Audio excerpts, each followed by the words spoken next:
Marvel before the MCU. All right. So this is the upside of, having a panel of old farts, right?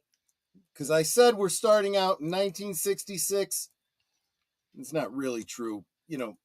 TV shows and movies and stuff, they may have come out in 66, but, they're in reruns and whatnot. Everything on the list I put in chronological order is when they came out, mostly. All right. So I figure I started this because the Marvel vs. Capcom collection comes out in a couple weeks. This is all the Capcom arcade games with the Marvel license.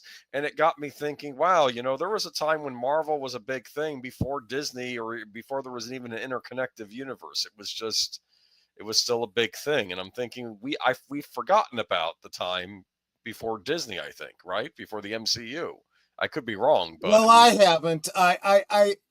Well, maybe the kids don't realize, I don't know. Very focused on it, and it's part of why I get so frustrated with the modern Marvel films. Real quick, I want to thank Space Fraggle for the gifted membership that went to Outlaw Bill, who isn't here tonight, but I'm sure he will be alerted to it. Thank you so much. He was gifted a membership on my channel. Yes, exactly. Hey. Oh, and hello, Jesse Green. And Mark is heading to the back to the dilithium mines. Take care, my friend. By the way, I love this picture because it has the Capcom characters on the left side. You have Cyclops and Ryu, I don't know if they're shaking hands or if there's a bit of an arm wrestling thing going on. You have Chun-Li and Psylocke, who almost look like they're getting cozy. Captain America directly across from Captain Commando, which is brilliant. He's a Capcom. Right. That was Capcom's take on superheroes. It's ridiculous. I don't have time for it to explain to you right now. Spider-Man and Morrigan the Succubus from the Darkstalkers Capcom games. And they're looking cozy too. And then what is it? Zangief and Venom. And then you have Mega Man and Iron Man. So this is all sort of making sense. I'm guessing that neither one of us had on our list, probably because we wanted to keep it on topic, but there was several instances of Marvel versus DC crossovers. Didn't make the list. No. First, it was, like Superman and Spider-Man, and it was Hulk and someone else. I used to have that comic. That was Lex Luthor and Dr. Octopus team up, right? Something like that, and Spider-Man and Superman have to join forces. Yeah, that was later on.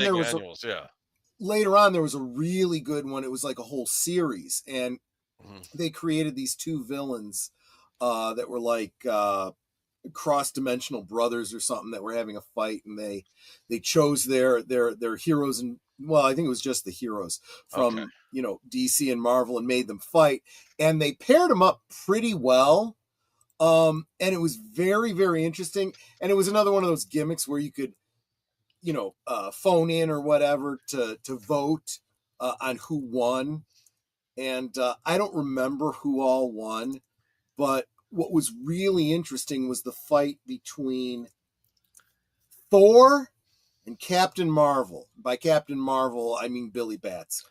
Oh, that's an interesting choice. Both lightning lords, right? And there's this great bit where Thor pushes, I think it was like a Ferris wheel over on, or something really big. Maybe it wasn't a Ferris wheel, something bigger that Captain Marvel couldn't lift. So he decides to use his call Shazam to turn into Billy Batson, which makes him small enough to crawl out of something. And Thor goes, "Oh, your power comes from lightning. Well, I'm a god of lightning." So he says Shazam again, and he calls down the lightning with Mjolnir. He intercepts it, but that knocks Mjolnir out of his hand, and it goes flying, and it gets picked up by Wonder Woman. Funny. Who apparently was worthy to wield Mjolnir. I don't remember where the story went from there, though. I've often said Wonder Woman is the Thor is the Wonder Woman analog, even though he's a male in the other universe. But I think I think you just described who the Captain America analog is in DC. I think it's Captain Marvel. Think about it. Actually, no. Why? They were both young men. Well, Rathens a boy who were pure of heart and wanted to become heroes, super strong heroes, right? That's Oh, I see what you're saying. there's I see kind what of a you're saying. similar vibe going on between the two of them. Yeah, Yeah. I don't know. That's just what I was thinking. Okay. Well, Yeah. speaking of Captain Marvel, you know who Supergirl's analog is over in Marvel. Ms. Marvel? Yep, exactly. Linda Danvers. Right? Yeah. Yep. The one where she wore the black leotard and with the long flowing blonde hair, which yep. we all liked, and then they had to get rid of that. But anyway, yeah, it was. I mean, right down to their alter egos having almost identical names and stuff. It was very clearly meant to be. Right. There was a lot of, I mean, Darkseid and Thanos, and there's all kinds of, Yeah, because Thanos is almost like a Marvel version of a new god, right? Yeah, so that makes sense. Right? Yeah. Whatever it was, there was a cost involved, which meant that DC and Marvel made bucks on it. And the idea was because it costs money, maybe that limited, you can call in as many times as you want. But what that really translated to is you can call in as much as you want to spend the money, So it would be Ultron and Ultron's. Brainiac would be his counterpoint, right? Think about it. I never thought about that. You're probably right. Maybe. Iron Man and Batman, in my opinion. Yeah, not exactly, but that not exactly, but a lot of similarities there. They're both genius billionaires that use technology to help them. I mean, I would be hard, and some of them are a real stretch, right? So, like Reed Richards, who would be the Reed Richards of our of the DC universe? I don't know. I think it would be I'm forgetting. He's a newer character. He was a member of the Avengers. He was a black man, like Mr. Terrific. Yes, that's it, Mr. Terrific. All right. Can you see that? Really intelligent and all that, and yes.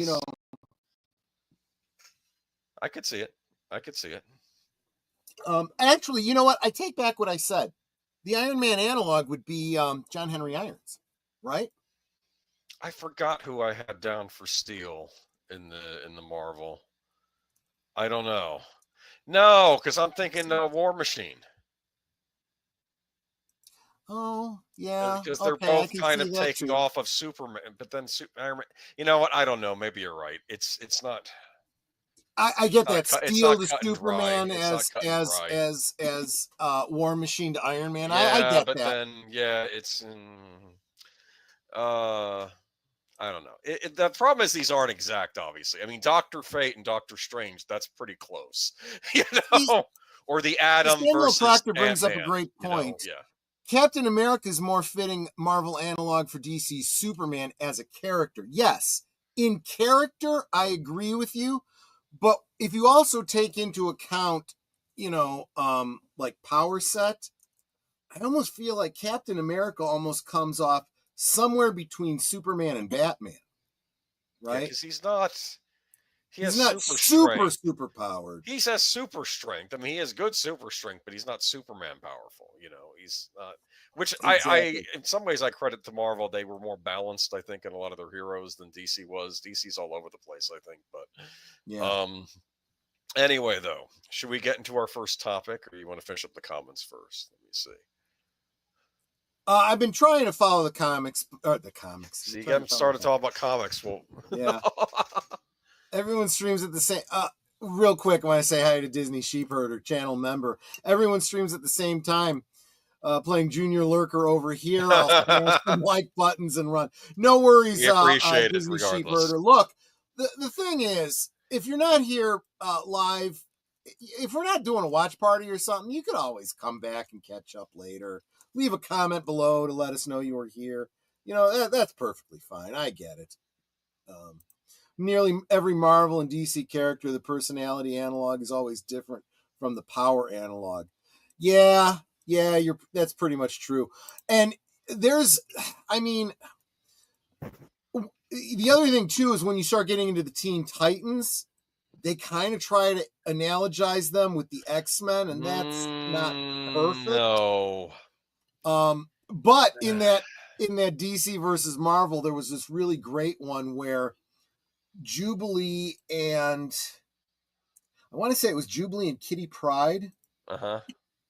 I think they were roommates. Whoever Jubilee's roommate Right. was at Professor X's, they're talking, and this is when superheroes are like jumping into the universe, and all of a sudden, out of nowhere, Robin just falls from the ceiling into the bed.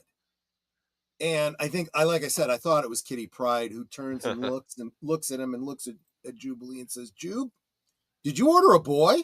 And she looks at him and she goes, "No, but I love his fashion sense," because they look almost exactly. They have like a similar, yeah. It was the Tim Drake Robin, Of course. which was almost exactly the same costume that Jubilee was wearing.